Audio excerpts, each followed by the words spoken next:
ప్రభు చిత్తమైతే నెక్స్ట్ వీక్లో వచ్చేటువంటి బుధ, గురు, శుక్ర ఫాస్టింగ్ ప్రేయర్స్ ఏర్పాటు చేయబడ్డ ఉపవాస ప్రార్థనలు మెయిన్ బ్రాంచ్లో 3 దినాల ఉపవాస ప్రార్థన ఏర్పాటు చేయబడింది. జూలై డేట్స్ అక్కడ కనపడుతున్నాయి. 16, 17, 18 బుధ, గురు, శుక్రవారాలు ఫాస్టింగ్ ప్రేయర్ ఉంది. నెక్స్ట్ వీక్కి ప్రిపేర్ అవ్వండి. 2 రోజుల ముందు మీకు అవకాశం ఉంటుంది. సోమ, మంగళ పనులు చేసుకోండి. వాళ్ళకి చెప్పండి 3 డేస్ మాకు సెలవు ఇవ్వండి, మేము ప్రేయర్లో ఉండాలని పర్మిషన్ తీసుకొని 2 రోజులు పని చేస్తే 3వ రోజు మీకు సెలవు ఇస్తారు.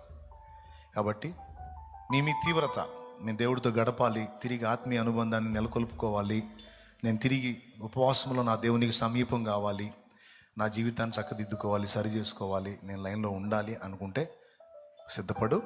రోజు 2 కూటాలు జరుగుతాయి. మధ్యలో మీరు ప్రార్థనలో గడుపుకోవచ్చు. దేవుని సన్నిధిలో ఉండగలిగిన వాళ్ళు ఫాస్టింగ్ ఉండొచ్చు. ఒకవేళ కొంతమంది యథార్థవంతులు ఉంటారు, నేను ఉపవాసం ఉండలేదు కాబట్టి నేను ఎందుకులే అని. అంత త్యాగం ఏం అవసరం లేదు. బాగలేకపోతే తినైనా సరే ప్రేయర్లో ఏకీభవించు, ప్రార్థనలో ఏకీభవించు. ఆరోగ్యం బాగుండి ఫాస్టింగ్ ఉండగలిగితే ఉండు. ఆత్మీయ జీవితాన్ని తిరిగి మండించుకుందాం, తిరిగి పురికొల్పుకుందాం. ఆ 3 దినాలు కాస్త సెల్ ఫోన్ని పక్కన పెడదాం.